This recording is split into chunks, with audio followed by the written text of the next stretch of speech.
If a man proposed to you right there in the street just after taming a wild Mustang before the whole town, would you say yes or walk away? The church bell struck 7:10 on that Tuesday morning in March, and Clara Ashworth stepped down from the westbound stage with nothing but a carpet bag and a hat box that rattled when she walked. Durango's main street stretched before her like a muddy promise, all timber storefronts and hitching posts, the air sharp with pine smoke and the distant ring of hammer on anvil. She'd come to teach school, but the first thing she saw was Ezra Hawkins trying to break a Mustang right there in the street, dust flying, the horse bucking like fury incarnate.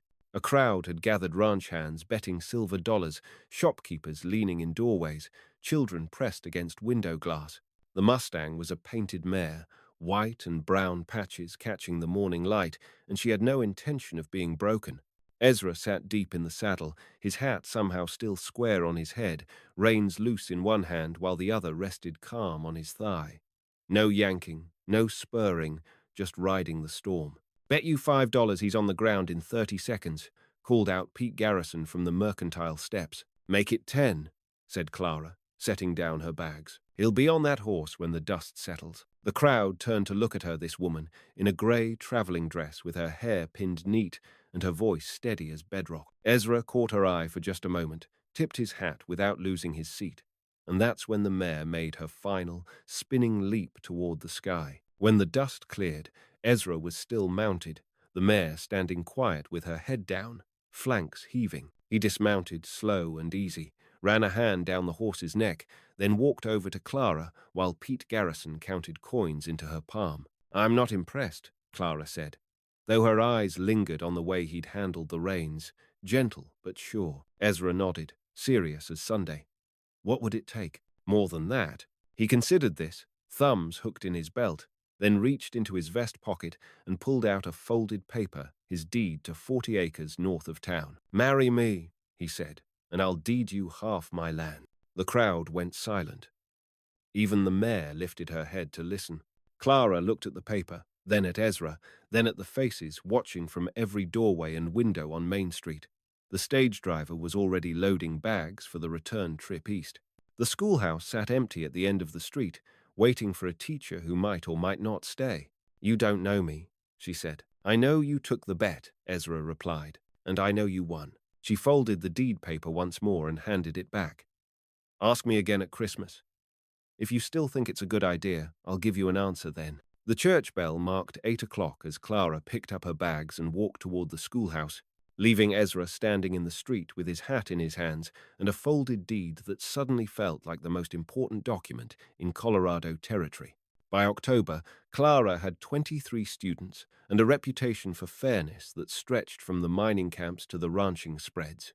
She lived in the teachers' quarters behind the school, kept a garden that produced the best tomatoes in 3 counties, and could solve disputes between cattlemen and farmers with the same calm logic she used to teach long division.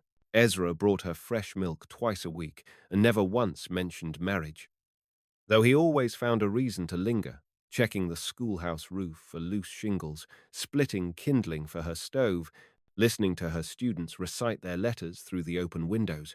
He'd expanded his herd from 12 head to nearly 50, built a proper barn, and started wearing his good shirt to town on Tuesdays and Fridays. The hat box sat on Clara's mantelpiece, and inside it she kept letters from her sister in Philadelphia, her teaching certificate, and a small bundle wrapped in blue silk that she never mentioned to anyone. Sometimes in the evenings she'd take out the silk bundle and hold it by the lamplight, but she always put it back before anyone could see.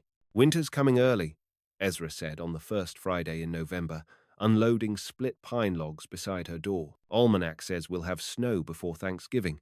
Clara looked up from grading arithmetic papers. "The children need to learn their multiplication tables before the weather turns. Some of them have long walks home. I could drive the Jenkins children in my wagon," Ezra offered. "Their place is only 2 miles past mine." "That's kind of you." He straightened, brushing sawdust from his hands. "Clara, I've been thinking about Christmas," she said without looking up from her papers. "I remember. It's not Christmas I'm thinking about now. It's December 15th. She set down her pen. "What happens December 15th? "The territorial inspector comes through. If enrollment drops below 20, they'll close the school and send the children to Grand Junction for their lessons. Clara felt something cold settle in her stomach. 3 families had already moved on, following rumors of silver strikes in Leadville. The Morrison children would likely leave with their father's job transfer to the railroad office. That would put them at 18 students, maybe fewer. How do you know this? She asked. Judge Morrison mentioned it when I was filing my expansion papers, said the territory's looking to consolidate schools, save money. Clara stood and walked to the window, looking out at the mountains where the first snow already dusted the peaks white. If they close the school, the families with children will leave. If the families leave, the town dies. Not necessarily, Ezra said. A town can live on cattle and mining, but it can't live without people who want to build something lasting. She turned to face him. What are you asking, Ezra? I'm asking if you'll marry me on December 14th. A wife has more reason to stay than a schoolteacher does, and a married woman can petition the territory to keep her school open if she's willing to take half pay. The church bell struck 6 o'clock, and in the distance, Clara could hear the children's voices as they walked home through the gathering dusk. She thought about her sister's letters urging her to come back east, about the bundle in the hat box that she'd carried from place to place but never unwrapped, about the 40 acres of good grazing land that Ezra had offered to share. Is that a proposal or a business arrangement? She asked. Both, Ezra said, but mostly a proposal. Clara walked to the mantelpiece and took down the hat box, opened it, and pulled out the silk bundle. She unwrapped it slowly, revealing a small tin daguerreotype of a man in a Union uniform, young, serious, with kind eyes and a smile that suggested he'd rather be anywhere but in front of a photographer's lens. His name was Thomas, she said. We were engaged before he enlisted. He died at Antietam. Ezra looked at the photograph, then at Clara. You loved him. I did. But that doesn't mean I can't love someone else. She rewrapped the daguerreotype carefully and placed it back in the hat box. December 14th, then. But I want a real wedding, not just papers signed at the judge's office. Whatever you want, Ezra said. I want the whole town invited. I want Mrs. Henderson to play the church organ. I want the children to sing, and I want you to promise me something. Name it.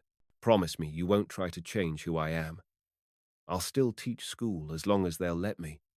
I'll still speak my mind. I'll still beat you at checkers every Sunday night. Ezra smiled, the first real smile she'd seen from him since that morning with the Mustang. Clara, if I wanted to change you, I'd have asked someone else entirely. The snow started falling as he walked home, big wet flakes that melted on the ground but promised more to come.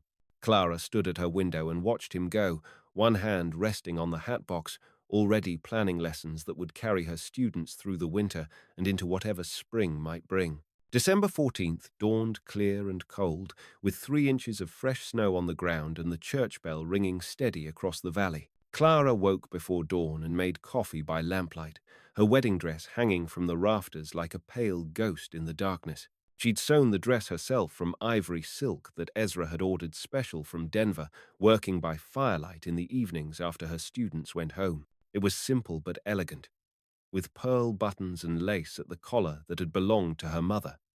Today, she would become Mrs. Ezra Hawkins, and tomorrow she would petition the territorial inspector to keep Durango's school open. But first, she had something to finish. Clara took the daguerreotype of Thomas from the hat box and held it by the window, watching the snow fall past the glass. 7 years had passed since Antietam, 7 years of teaching in different towns, of keeping her heart carefully locked away, of pretending that being alone was the same as being independent. I'm getting married today, Thomas, she whispered to the photograph. To a good man who breaks horses gentle and keeps his promises. I think you'd like him. She kissed the glass over Thomas's face, then wrapped the daguerreotype in its silk and placed it not in the hat box, but in the small wooden chest where she kept her most precious things, her mother's Bible, her teaching certificate, the first letter she'd received from a grateful student. Some memories deserved to be treasured rather than carried. The church was packed by 10 o'clock. Every pew filled with ranchers and miners, shopkeepers and their wives, and all 23 of Clara's students dressed in their Sunday best. Mrs. Henderson played hymns on the organ while people filed in, stamping snow from their boots and hanging coats on the pegs by the door. Clara walked down the aisle alone, carrying a bouquet of pine branches and winter berries that the children had gathered for her. Ezra waited at the altar in a new black suit, his hair freshly cut and his hands steady at his sides. When their eyes met, he smiled that same quiet smile she'd seen the morning he'd gentled the Mustang, and she knew with sudden certainty that she was exactly where she belonged. Judge Morrison performed the ceremony, his voice carrying clear to the back of the church. When he pronounced them husband and wife, the children burst into song Beautiful Dreamer in three-part harmony, just as Clara had taught them.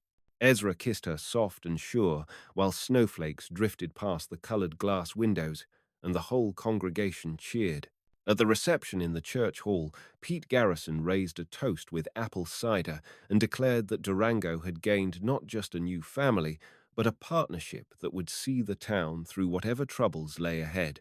The territorial inspector, who had arrived that morning and witnessed the wedding from the back pew, quietly announced that any school with such community support would remain open indefinitely. Clara danced with her husband to fiddle music played by old Joe Hendricks, spun in a circle while her ivory dress flared around her ankles and her students clapped in time to the music. When the evening wound down and the last guest had gone home through the snow, she and Ezra walked hand in hand to the cabin he'd built on his 40 acres, where a fire waited in the hearth and coffee bubbled on the stove. "Mrs. Hawkins," Ezra said, helping her out of her wedding coat. "I like the sound of that," Clara replied, then added with a smile, "though I'll still be Miss Ashworth in the schoolroom." "Whatever makes you happy," he said, and kissed her again while the snow fell soft against the windows and the future stretched before them like an unwritten page. Spring came late to Colorado that year, with snow lingering in the high passes until May and the creek running high with snowmelt.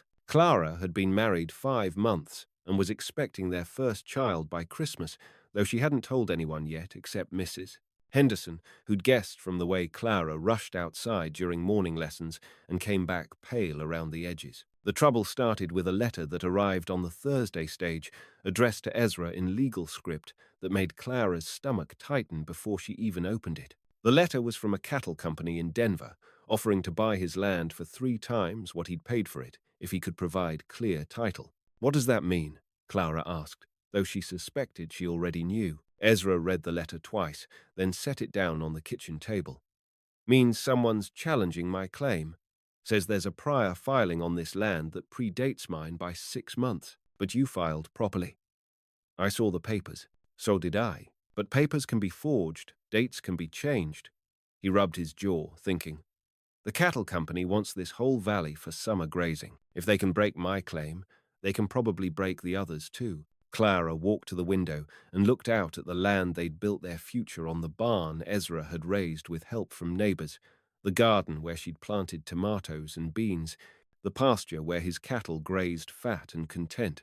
Their cabin sat on a little rise that caught the morning sun and sheltered them from the worst winter winds. It was home in a way that nowhere else had ever been. "Who filed the prior claim?" she asked. "Document says a man named J.R. Morrison. Filed in Denver last August, before I even looked at this land." Clara felt her blood turn cold. Morrison. As in Judge Morrison. Could be coincidence. Morrison's a common name. But Clara was already reaching for the hat box on the mantelpiece, pulling out the bundle of papers she'd kept there since her wedding day, their marriage certificate, Ezra's original deed, and a copy of his land filing that she'd insisted on keeping for their records. She spread them on the table and studied the dates and signatures with the same careful attention she gave to her students' arithmetic. "Look at this," she said, pointing to Judge Morrison's signature on their marriage certificate. "Look at the way he makes his capital letters. See how the J curves back on itself?" Ezra leaned closer. "I see it. Now look at this signature on the prior filing." Clara placed the cattle company's letter beside the marriage certificate. J.R. Morrison. Same handwriting, same flourishes. The clock on the mantel struck 2 as they stared at the evidence spread before them. Outside, clouds were building over the mountains, promising another spring storm. Clara's hand moved instinctively to her belly, where their child grew in secret, and she felt a fierce protectiveness rise in her chest like floodwater. He married us, she said quietly. He looked us in the eye and pronounced us husband and wife, knowing he was planning to steal our land. We don't know for certain. We know enough. Clara began gathering the papers with quick, decisive movements. I'm riding to Grand Junction tomorrow. The Territorial Land Office will have records of every filing, including the original documents. If Judge Morrison forged that prior claim, there'll be evidence. Clara, you can't ride 40 miles in your condition. She stopped and looked at him. My condition? Ezra's face went red. Mrs. Henderson mentioned. That is, she thought maybe. I'm 3 months along, Clara said, and I can still ride better than most men in this valley. Besides, you need to stay here and talk to the other ranchers. If they're coming for our land, they're coming for everyone's. That evening, while Ezra rode out to spread word among the neighbors, Clara packed supplies for the journey to Grand Junction. She put the hat box in her saddlebag, along with her teaching certificate and marriage papers, insurance against whatever tricks Judge Morrison might try. As she worked, she thought about the baby growing inside her, about the school that needed her, about the home they'd built on land that might not legally be theirs. The storm broke just after midnight, lightning splitting the sky and thunder rolling down from the mountains like the voice of God himself. Clara stood at the window watching the rain lash against the glass while Ezra slept, one hand pressed to her belly and the other gripping the window frame. Tomorrow she would ride through whatever weather the mountains sent, armed with nothing but documents and determination. But tonight, in the warm cabin they'd built together, she allowed herself to feel afraid for the child, for the future, for the life they'd dared to build in this hard and beautiful place. The church bell struck 3 o'clock, muffled by wind and rain, counting down the hours until dawn and the journey that would determine whether they had a future in Colorado territory or would lose everything to a judge's greed and a cattle company's hunger for land. The Territorial Land Office in Grand Junction was a 2-room building that smelled of ink and old paper, presided over by a clerk named William Chen, who spoke precise English with a slight accent that placed him somewhere far from Colorado territory. Clara arrived just as the office opened at 9 o'clock, her clothes damp from the previous day's rain and her saddlebags heavy with documents. I need to examine the original filing for Section 12, Township 3 South, Range 8 West, she said, placing her marriage certificate on the clerk's desk. My husband's claim is being challenged. Chen adjusted his spectacles and studied the papers. This filing is from last year. Are you certain about the challenge? Clara produced the cattle company's letter with its reference to the prior claim. J.R. Morrison filed the 15th of August, 6 months before my husband's claim. Morrison. Chen's eyebrows rose. The judge? You know him? Every clerk in the territory knows Judge Morrison. He's filed claims on half the good grazing land between here and Denver. Chen rose and walked to a wall of filing cabinets, though I should mention Mrs. Hawkins. Clara Hawkins. Mrs. Hawkins, there have been questions about some of Judge Morrison's filings. Questions that reached the territorial capital in Denver. Clara felt her heart jump. What kind of questions? Chen pulled a thick folder from the cabinet and returned to his desk. The kind that involve federal investigators and accusations of fraud. But I shouldn't say more until I've examined these documents. He opened the folder and began comparing papers with the methodical precision of a man who'd spent years detecting forgeries and altered dates. Clara watched his face, trying to read his expression as he held documents to the light and examined signatures with a magnifying glass. Mrs. Hawkins, Chen said finally, this J.R. Morrison filing is a forgery. The paper is correct. The stamps appear authentic, but the ink is wrong. It's a different formulation than what we used in August. This document was created no earlier than October, possibly as late as December. Clara felt relief flood through her like cool water. Then my husband's claim stands? More than that. If you're willing to testify about what you've discovered, the federal investigators would be very interested in speaking with you. Judge Morrison has been under suspicion for months, but they've lacked concrete evidence of document forgery. The church bell in Grand Junction struck 11 as Clara rode home through mountain air that smelled of pine and possibility. She pushed her horse hard, eager to bring the news to Ezra and their neighbors, eager to secure the future they'd built with their own hands. But when she crested the ridge above Durango just past sunset, she saw smoke rising from the direction of their cabin. Too much smoke, too dark, the kind that meant fire and trouble. Clara spurred her horse down the valley road, her heart hammering against her ribs. As she got closer, she could see the cabin still stood, but the barn was gone, reduced to smouldering timbers and ash. Ezra knelt in the wreckage, sifting through the remains, while a crowd of neighbors stood watching from a safe distance. "What happened?" Clara called out, sliding from her horse before it had fully stopped. "Judge Morrison," said Pete Garrison, his face grim. "Came by this afternoon with papers saying he was repossessing the land. When Ezra refused to leave, Morrison's men set fire to the barn. Said the cabin would be next if you folks weren't gone by tomorrow morning." Clara looked at her husband, at the ashes of everything he'd built, at the neighbors who'd come to help but couldn't do much against a corrupt judge and hired men with torches. She thought about the baby growing inside her, about the documents in her saddlebag that could change everything, about the federal investigators who were looking for exactly the kind of evidence she'd found. "Ezra," she said quietly, "I need to show you something." They gathered in the cabin, Clara and Ezra, Pete Garrison, Mrs. Henderson, and a dozen other neighbors who'd watched their community come under attack. Clara spread the territorial documents on their kitchen table, the same table where they'd first examined the cattle company's letter, and explained what she'd learned in Grand Junction. "So Morrison's claim is worthless," said Jim Webster, whose ranch bordered theirs to the north. "But what good does that do us if he's got hired guns and we've got families to protect?" "It does us plenty of good," Clara said, "because Morrison doesn't know what I found. As far as he knows, we're just stubborn ranchers without legal recourse. He'll expect us to fold and leave quietly." "What are you suggesting?" Ezra asked. Clara walked to the hat box and pulled out a sheet of her best writing paper, the kind she used for important correspondence with the Territorial Education Office. "I'm suggesting we give Judge Morrison exactly what he expects, a surrender. But first, we're going to invite him to a public ceremony." She dipped her pen in ink and began writing, her handwriting neat and formal. "Judge Morrison, my husband and I acknowledge the validity of your prior claim to Section 12, Township 3 South, Range 8 West. We invite you to join us tomorrow at noon in the church for a public ceremony transferring the deed to your name in the presence of the whole community. We believe such important business deserves proper witness. Respectfully, Mrs. Clara Hawkins." "You're not seriously planning to give him the land," Pete Garrison said. "I'm planning to give him enough rope to hang himself," Clara replied.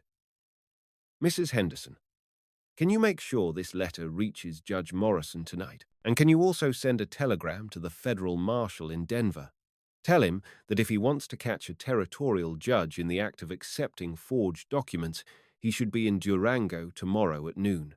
The church bell struck 8 o'clock as neighbors scattered to spread word of tomorrow's confrontation. Clara stood at her kitchen window, looking out at the barn's smoldering remains, while Ezra's hand settled warm on her shoulder. "Are you sure about this?" he asked. "I'm sure," she said, covering his hand with hers. "Morrison thinks he can take our land because he's a judge, and we're just settlers. But he forgot something important." "What's that?" Clara smiled, feeling the baby move restless inside her, feeling the strength of the community they'd built, feeling the weight of justice finally tipping in their favor. "He forgot that I used to be a schoolteacher, and schoolteachers know how to catch cheaters."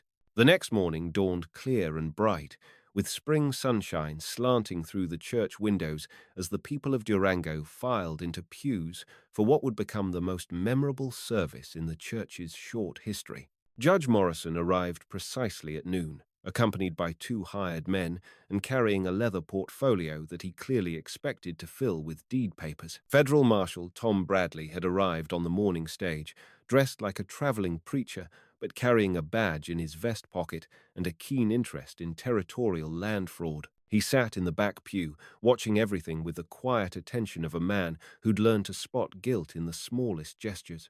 Clara stood at the altar beside Ezra, the hat box open on the pulpit, documents arranged like an offering.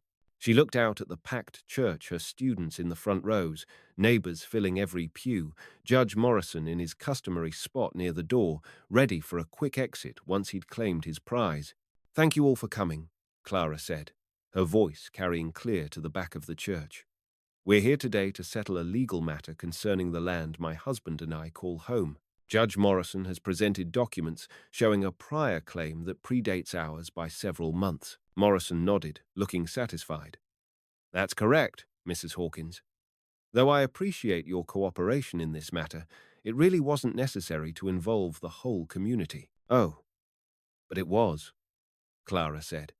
You see, when someone tries to steal land that belongs to honest settlers, I believe the whole community should witness what happens next. She picked up the original documents from the hatbox, Morrison's forged filing, the territorial clerk's analysis, and a sworn statement from William Chen detailing the evidence of fraud. These documents show that Judge Morrison's claim was forged, created months after my husband's legitimate filing using the wrong type of ink and backdated to appear authentic. The church went dead silent.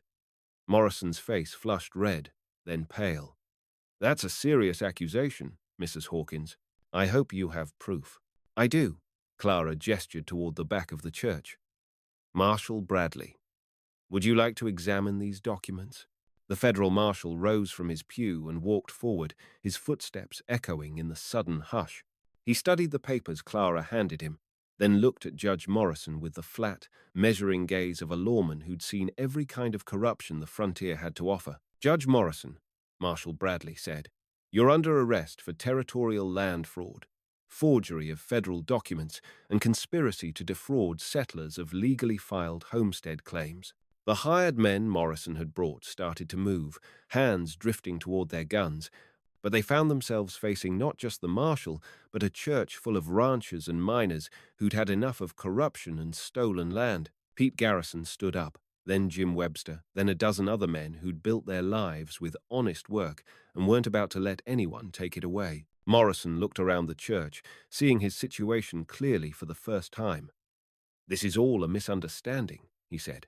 I have rights, legal standing. You have the right to remain silent, Marshal Bradley said, producing handcuffs from his coat. Which I'd recommend, since anything you say now will be used in your federal trial. As the marshal led Morrison toward the door, Clara felt Ezra's hand slip into hers, warm and steady. Around them, neighbors began to talk in excited whispers about justice finally being served and land claims finally being secure. The children started to giggle, not fully understanding what had happened, but sensing the adults' relief and celebration. Is it over? Ezra asked quietly. Clara nodded, one hand resting on the hatbox that had held their most important papers, the other pressed to her belly where their child grew safe and strong. It's over. We can build our new barn, plant our garden, raise our family. This is home, Ezra. Really and truly home. The church bell struck 1 o'clock as the congregation slowly filed out into the spring sunshine, talking and laughing, making plans for a barn raising and a proper celebration. Clara and Ezra were the last to leave, standing together at the altar where they'd been married just 5 months before. I'm impressed, Ezra said with a smile. Clara laughed, remembering her words from that first morning when he'd gentled the Mustang in the street. What changed your mind? You did, he said, and kissed her while sunlight streamed through the colored glass windows, painting rainbows on the wooden floor where their future stretched ahead, secure and bright as Colorado gold. 6 months later, on a crisp October morning when the aspen leaves blazed gold against the mountains, Clara stood in the doorway of their new barn and watched Ezra gentle another Mustang in the paddock. Their son slept in her arms, born 3 weeks early but healthy and strong, with his father's steady temperament and what Mrs. Henderson insisted were his mother's intelligent eyes. The hat box sat on the kitchen table now, no longer holding documents and papers but baby clothes and rattles, a silver spoon from the territorial governor congratulating them on their role in breaking up the land fraud scheme, and letters from former students who'd moved on to other towns but still wrote to their favorite teacher, Mrs. Hawkins, called Mary Jenkins, one of her older students. Are you coming to the Harvest Festival? In just a moment, Clara called back, adjusting the blanket around baby Thomas, named for the man who'd loved her first. With Ezra's full blessing and understanding, the Mustang in the paddock had stopped bucking and stood quiet, ears forward, accepting Ezra's gentle hands on her neck. Clara watched her husband work, patient and sure. building trust one careful touch at a time. It was the same way he'd approached their marriage, their land, their future with steady hands and an understanding that the best things in life couldn't be forced, only earned. The church bell rang 10 o'clock, calling the community to celebration, and Clara stepped out into the golden morning light. Their land stretched before them, secure and legally theirs, dotted with cattle and crossed by the clear stream where Ezra had first shown her the spot where he wanted to build their home. The barn rose solid and strong, built by neighbors who'd come together after Morrison's arrest, who'd worked side by side to replace what corruption had tried to destroy. Inside, hay was stacked sweet and high, ready for winter.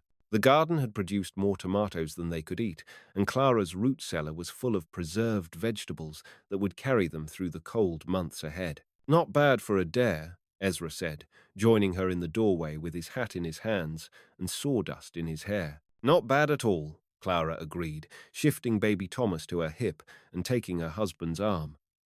Though I still say I wasn't impressed that first morning. And now? Clara looked around at everything they'd built together. The land, the home, the life, the child, the community that had stood with them when justice needed defending. She thought about the woman who'd stepped off the stage 6 months ago with nothing but a carpet bag and a hat box full of memories, and the woman she'd become through marriage and motherhood, and the simple act of refusing to be moved when someone tried to steal what was rightfully theirs.